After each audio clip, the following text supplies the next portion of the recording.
La crise entre l'Algérie et la France vient de franchir un cap extrêmement dangereux, un rebondissement majeur. C'était totalement inattendu. Emmanuel Macron, le président français, c'est le jour de révolte. Emmanuel Macron a sonné la révolte. Il s'est révolté. C'est une grosse colère, une explosion de colère du président français qui a étonné tout le monde. Emmanuel Macron, dans un document de 3 pages, il a adressé une lettre au Premier ministre et François Bayrou, une nouvelle politique à l'encontre de l'Algérie par l'égard, puisqu'il s'agit de sanctions, de nouvelles sanctions et de sanctions très sévères. Emmanuel Macron explique qu'il faut maintenant changer de politique à cause de l'absence de toute coopération.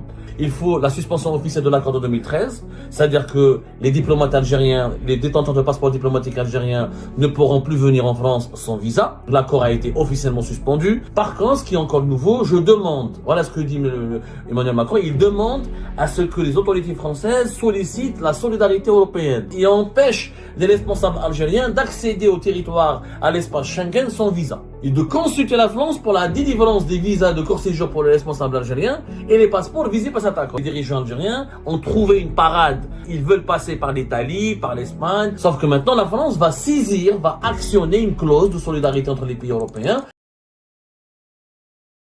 C'est une journée mémorable, tristement mémorable dans les relations algéro-françaises, puisque la crise entre l'Algérie et la France vient de franchir un cap extrêmement dangereux avec un rebondissement majeur. C'était totalement inattendu. Emmanuel Macron, le président français, qui était jusque-là l'un des rares acteurs politiques qui a gardé son sang-froid et tentant de garder son sang-froid.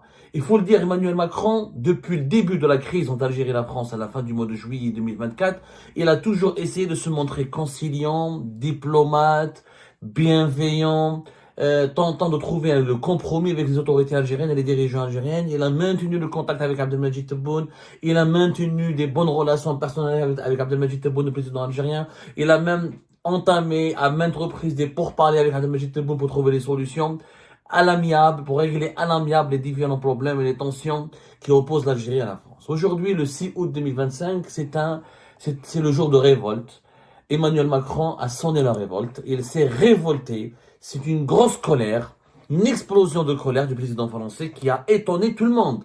C'est un document de 3 pages que Emmanuel Macron, dans un document de 3 pages, il a adressé une lettre au Premier ministre et François Bayrou pour lui demander d'adopter une nouvelle politique à l'encontre de l'Algérie par l'égard, puisqu'il s'agit de sanctions, de nouvelles sanctions et de sanctions très sévères ciblant les dirigeants algériens. C'est une lettre de 3 pages dans laquelle Emmanuel Macron explique qu'il faut maintenant changer de politique à cause de l'absence de toute coopération de la part des autorités algériennes concernant le délicat dossier migratoire et sécuritaire. La lettre commence ainsi: compte tenu des difficultés croissantes que nous rencontrons en matière migratoire et sécuritaire avec l'Algérie, je souhaite que vous puissiez prendre des décisions supplémentaires. En effet, le sort réservé à nos compatriotes Boualem Sansal et Christophe Glaise, le non-respect par l'Algérie de ses obligations au titre de nos accords bilatéraux, notamment l'accord de 1994 sur la réadmission et l'accord de 2013, tout comme la cessation de toute coopération des 18 consulats algériens présents sur notre sol avec les services de l'État, tout cela exige que la France agisse avec plus de fermeté et de détermination. C'est ce que je demande au gouvernement. Emmanuel Macron ne veut plus jouer la carte de l'apaisement, a bien compris que la carte de la négociation, de l'apaisement, de la conciliation, de la bienveillance, de l'écoute, du dialogue bienveillant n'est plus possible avec les dirigeants algériens. C'est aujourd'hui, il y a les incompréhensions, ce sont le fossé de l'incompréhension et c'est énormément élargi. Emmanuel Macron nous surprend à travers cette lettre. Pourquoi? Parce qu'il y a de cela à peine 12 jours, le 24 juillet dernier, Emmanuel Macron a annulé une réunion avec le ministre de l'Intérieur, Bruno Retailleau, qui est l'adepte, qui est le partisan, qui est le cerveau même de la politique dure, de la politique de la riposte graduée, de la politique du bras de fer avec les autorités algériennes. Pourquoi? Parce que le 24 juillet dernier, Emmanuel Macron ne partageait pas la vision, ni les méthodes, ni les objectifs de Bruno Retailleau qui avait relancé la querelle avec les autorités algériennes en décidant de poser plusieurs entraves, d'enlever certains privilèges, plusieurs privilèges à des diplomates algériens qui travaillent en France, la liberté des diplomates algériens de circuler sur le territoire français, leur accès privilégié aux aéroports français pour récupérer des valises diplomatiques et des documents confidentiels de l'État algérien. Et Bruno Retailleau commençait même à à geler les cartes de séjour, il a même instruit de ne plus renouveler les cartes de séjour de certains enfants et proches et parents des dirigeants algériens qui sont établis en France.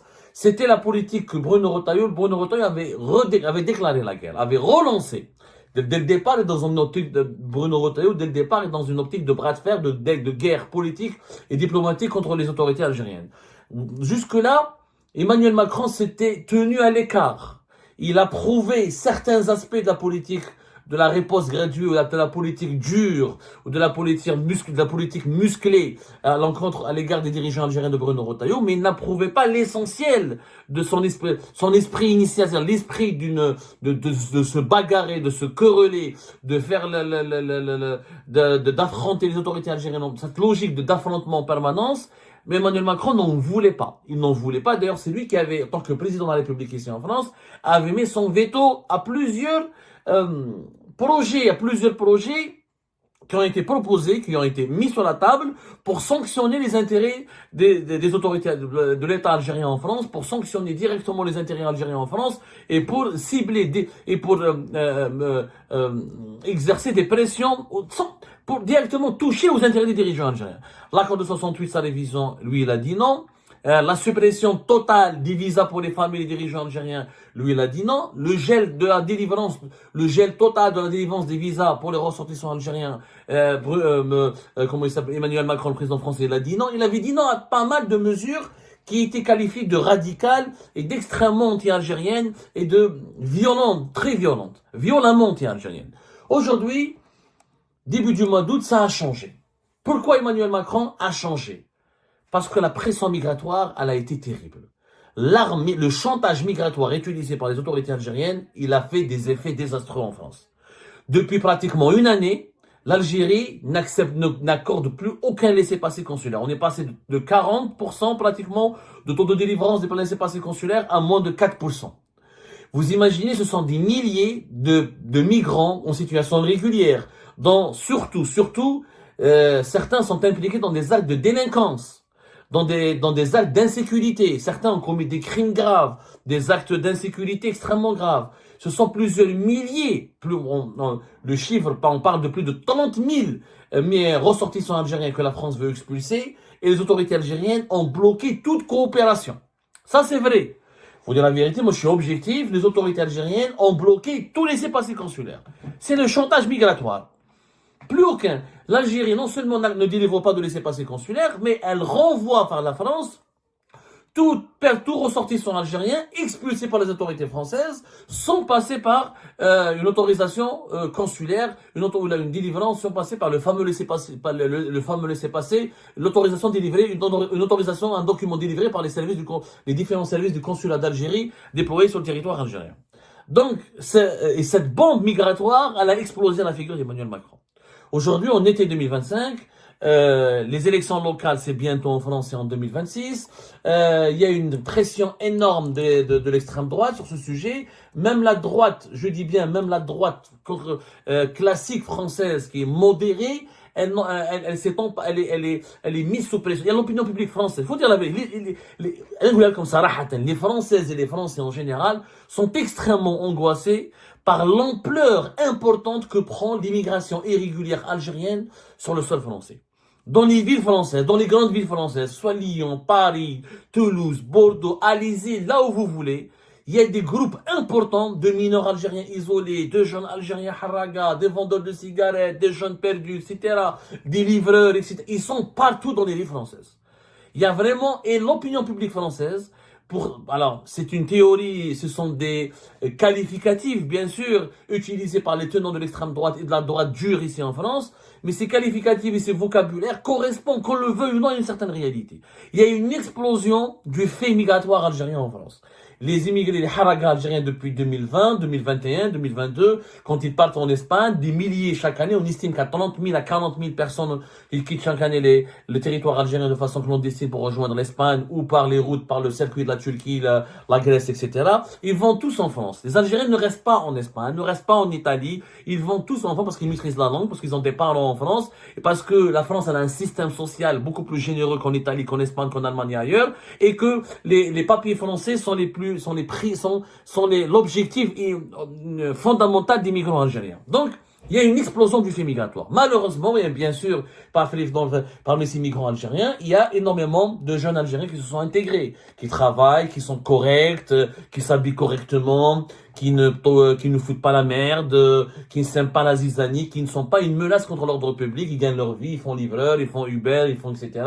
Ça se passe bien. Ça, c'est vrai. Mais il y a malheureusement une partie de ces migrants qui, dans le processus d'immigration a échoué, ils n'ont pas trouvé de travail, ils maîtrisent pas la langue, ils ont versé dans la délinquance, ils ont été manipulés, récupérés par les réseaux de la toxicomanie, des trafics de drogue, etc., les trafics de stupéfiants, ils versent ils agressent, ils commettent des faits de délinquance, qui ça peut paraître des faits de délinquance insignifiants, mais l'accumulation et l'aggravation de ces phénomènes de délinquance a suscité un malaise national ici en France, un malaise national. Je dis pas que tous les faits de délinquance en France sont pas commis par les Algériens, bien sûr que non, mais malheureusement, de la petite délinquance jusqu'à la grande délinquance, il y a une bonne partie il y a une partie considéré comme par certains politiques français, par certains responsables des services de sécurité français, par certains acteurs de la société civile française, comme étant une bonne partie de cette délinquance est importée par des migrants algériens. Il faut savoir que le nombre des Algériens en personne arrêtés en situation irrégulière, le nombre d'Algériens qui arrivent sur le sol français est largement supérieur à tous les autres pays d'Afrique subsaharienne et du Maroc ou du Maghreb comme le Maroc et la Tunisie. Les statistiques du ministère français de l'Intérieur le démontrent amplement. Maintenant, le problème avec la suspension, avec le chantage à la migration, le chantage migratoire et la suspension de la coopération migratoire, et c'est parce que c'est sécuritaire et migratoire. Quand un ressortissant algérien commet un crime sur le sol français, ce n'est plus de la coopération migratoire, c'est de la coopération sécuritaire, parce qu'il y a des enquêtes, il est condamné par la justice, etc., il fait de la prison, etc. Quand il y a un trafic d'armes, quand il y a des cambriolages, quand il y a un trafic de stupéfiants, c'est aussi du sécuritaire. Emmanuel Macron a été exposé à cette pression. Il ne pouvait plus ménager le régime algérien. Il ne pouvait plus ménager Abdelmadjid Tebboune. Il ne pouvait plus maintenir cette politique de conciliation et de bienveillance à l'égard des autorités algériennes, puisque la bombe migratoire, elle a explosé. Honnêtement, faut dire la vérité, il y a un malaise. D'ailleurs, même au sein de la communauté algérienne ici, quand je vous parle, et même avec des Algériens de France qui vivent en France depuis des années, effectivement, il y a un nombre important, impressionnant dans certains quartiers, dans certaines zones, dans certaines agglomérations des villes françaises. Il y a énormément de haragas, de personnes en situation irrégulière, de ressortissants algériens qui ne se sont pas intégrés, qui n'ont pas trouvé leur place au sein de la société française. Et ça cause problème, ça alimente la machine de la délinquance, et ça alimente ensuite les xénophobies, ça alimente même l'islamophobie, ça alimente un sentiment d'algérophobie. Donc ce problème, c'est un problème sociopolitique qui existe. Face à la rigidité, face à la persistance du régime algérien à maintenir ce chantage migratoire et à utiliser et à utiliser le dossier de la coopération migratoire comme une arme de pression politique sur les autorités françaises, Emmanuel Macron a fini par craquer. Voilà. Emmanuel Macron a fini par craquer et par rejoindre le camp de Bruno Retailleau et des autres acteurs politiques hostiles hostiles aux intérêts de l'Algérie, hostiles à toute politique de bienveillance, à toute diplomatie de bon sentiment, comme le disait Bruno Retailleau, et favorable à un véritable bras de fer. Que demande maintenant Emmanuel Macron? Ce qui est nouveau, ce qu'il demande, ça c'est pas nouveau, il dit que il faut la suspension officielle de l'accord de 2013, c'est-à-dire que les diplomates algériens, les détenteurs de passeports diplomatiques algériens ne pourront plus venir en France sans visa. Donc l'accord a été officiellement suspendu, il a été gelé auparavant par les autorités françaises, et ce depuis le mois de mars et avril 2025. Cette fois-ci, c'est le 6 août 2025 qu'elle a été suspendue. Ça veut dire que la France ne reconnaît plus cet accord. Donc les dirigeants algériens détenteurs de passeports diplomatiques ne pourront plus venir sur le sol, ne pourront plus fouler le sol français s'ils n'ont pas de visa, s'ils n'obtiennent pas de visa au préalable. Par contre, ce qui est encore nouveau, je demande, voilà ce que dit Emmanuel Macron, il demande à ce que les autorités françaises sollicitent la solidarité européenne. Il demande à ce que les autres pays européens se solidarisent avec la France et appuient les décisions de la France et empêchent les responsables algériens d'accéder au territoire, à l'espace Schengen sans visa, avec uniquement un passeport diplomatique. Voilà ce que dit Emmanuel Macron. Je vous demande donc que le ministre de l'Europe et des Affaires étrangères notifie aux autorités algériennes la suspension formelle de cet accord. Je vous prie également de solliciter du ministre de l'Intérieur qu'il obtienne de nos partenaires Schengen qu'ils prennent les mesures indispensables à l'efficacité de nos décisions. Tout particulièrement la consultation de la France pour la délivrance des visas de court séjour pour les responsables algériens en question et les passeports visés par cet accord. Ça, c'est nouveau. Emmanuel Macron demande donc à Bruno Retailleau, son ministre de l'Intérieur, de saisir les autres ministres de l'Intérieur des 25 pays membres de l'espace Schengen, ou tous les pays membres de l'espace Schengen, pour leur demander d'appliquer les décisions de la France, de ne plus accorder des visas pour les responsables algériens, de leur interdire l'accès à leur territoire, et de consulter la France. Et de consulter la France pour la délivrance des visas de court séjour pour les responsables algériens et les passeports visés par cet accord. C'est que, parce que les dirigeants algériens ont trouvé une parade aux sanctions des autorités françaises. Ils veulent passer par l'Italie, par l'Espagne. Ils ont fait un récent accord d'exemption de visa pour les diplomates et les passeports diplomatiques avec la Slovénie. Ils pensent donc utiliser les autres pays de l'espace Schengen pour continuer à voyager dans l'espace Schengen. Sauf que maintenant, la France va actionner une clause de solidarité entre les pays européens et elle va demander aux autres pays européens d'appliquer les mêmes sanctions, c'est-à-dire de ne pas ouvrir les portes de leur territoire aux responsables algériens détenteurs de passeports diplomatiques. Alors là, je ne maîtrise pas totalement le dossier, nous sommes en train d'enquêter. Est-ce que les pays de l'espace Schengen ont une obligation de se solidariser avec la France? Apparemment, selon les sources que j'ai consultées, non, il n'y a pas de mécanisme ce n'est pas automatique. Quand la France interdit à quelqu'un son territoire, cette décision n'est pas automatiquement suivie, appliquée par les 25 ou 27 membres de l'Union européenne. Par les 25 membres de l'espace Schengen. Voilà. Parce qu'il y a 25 membres de l'espace Schengen, il n'y a que deux pays qui ne sont pas membres de l'espace Schengen. Maintenant, il y a des mécanismes dans les traités de l'Union européenne, il y a des mécanismes qui permettent d'activer une solidarité, une coopération entre les États européens pour déclarer, pour empêcher ou pour surveiller ou restreindre l'accès à l'espace Schengen de certaines personnalités épinglées par des pays de l'Union européenne, comme c'est le cas des ressortissants des dirigeants russes depuis le début de la guerre en Ukraine. Donc la France va demander, ce qui est nouveau, aux autorités des autres pays européens de ne pas accorder la liberté de circulation aux responsables algériens qui sont détenteurs de passeports diplomatiques. Et ça, c'est nouveau. Ça veut dire que le problème franco-algérien va devenir un problème franco-européen, va s'élargir à l'ensemble de l'Union européenne. C'est-à-dire que la France veut impliquer l'Union européenne dans la crise qui l'oppose avec l'Algérie. Elle demande le soutien des autres pays européens pour appliquer les mêmes sanctions contre les responsables algériens. Et ça, c'est nouveau. Emmanuel Macron, il insiste beaucoup sur la question des visas, puisqu'il dit « Je vous invite également à activer les dispositions que nous avons élaborées en janvier 2024 dans le cadre de la loi pour contrôler l'immigration et améliorer l'intégration. Son article 47, dont j'ai souhaité l'aboutissement, est créé un levier visa réadmission national qui permet de refuser les visas de court séjour aux détenteurs de passeports de service et diplomatiques, tout comme les visas de long séjour à tout type de demandeurs. Je souhaite que ces dispositions soient mises en œuvre immédiatement et que cela soit notifié aux autorités algériennes. » C'est-à-dire que la France va notifier aux dirigeants algériens qu'elle ne va plus accorder des visas sur place. Que les visas ne seront plus. Donc elle va utiliser l'arme des visas. Comme l'Algérie utilise l'arme des laissez-passer consulaires et l'arme de la coopération migratoire et de l'admission des ressortis des migrants dangereux que la France veut expulser, et ben la France va utiliser maintenant l'arme des visas. Et ça c'est nouveau, c'est absolument nouveau, c'est absolument. Voilà, d'ailleurs, Emmanuel Macron il cite des chiffres pour justifier ses décisions. Il dit que je rappelle que nous avons jusqu'à la fin de l'année dernière obtenu des résultats positifs à l'Algérie en doublant nos éloignements de 1610 en 2017 à 3000. Quels que soient par ailleurs nos différents politiques, je souhaite donc que nous retrouvions le chemin d'une coopération exigeante, sérieuse et productive dans l'intérêt même des Français. C'est la France, à la expulsion en 2024, 3000 Algériens. En 2017, c'était 1610. Même s'il y a une amélioration par rapport à 2017, ça reste insuffisant pour la France. Pourquoi? Parce que le phénomène migratoire algérien s'est aggravé. Le nombre des Algériens qui ont accédé, qui vivent, qui sont établis sur le territoire français depuis 2017 à 2017-2024 n'a rien à voir. En 2024, encore une fois, plus de 33 000 Algériennes et Algériens en situation irrégulière ont été identifiés et recensés par les autorités françaises. C'est énorme. En une année, 33 000. Vous imaginez si on doit additionner ou identifier, comptabiliser tout l'ensemble des ressortissants algériens qui sont en situation, qui sont venus, qui sont installés en France de façon clandestine, en passant par l'Espagne ou la Grèce ou la Turquie depuis 2020 jusqu'à 2024, on va se retrouver à un chiffre qui va dépasser largement les 80 000, peut-être même, il va atteindre les 100 000. Et je n'exagère pas. Je n'exagère pas. Un constat empirique.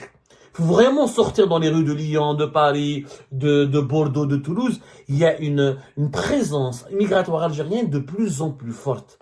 Surtout des mineurs, de plus en plus de jeunes, de plus en plus de haraga. Et malheureusement, beaucoup d'entre eux empruntent les chemins de la délinquance et de la déviance parce que la France, c'est pas le paradis. La France ne peut pas accueillir tous les Algériens et les Algériens. Il n'y a pas du travail pour tout le monde. Il n'y a pas de la place pour tout le monde. La France, c'est un pays qui a ses crises, qui a ses problèmes, qui a ses misères, qui a ses galères. Et la pression migratoire aggrave les déséquilibres politiques et économiques de la France. Et ben voilà les amis, c'est la fin de cette vidéo. Je vous remercie comme d'habitude pour avoir suivi jusqu'à la fin. N'oubliez pas de nous laisser vos commentaires et vos réactions sur cette vidéo et de vous abonner à la chaîne si vous n'êtes pas encore abonné. Donc voilà, ça fait vraiment plaisir de voir vos commentaires et vos réactions et vos discussions sur la section des commentaires. C'est très intéressant et je vous prie toujours de garder le respect et un petit peu la bonne ambiance pour tout le monde. Donc voilà, merci beaucoup et à la prochaine dans une nouvelle vidéo. Au revoir.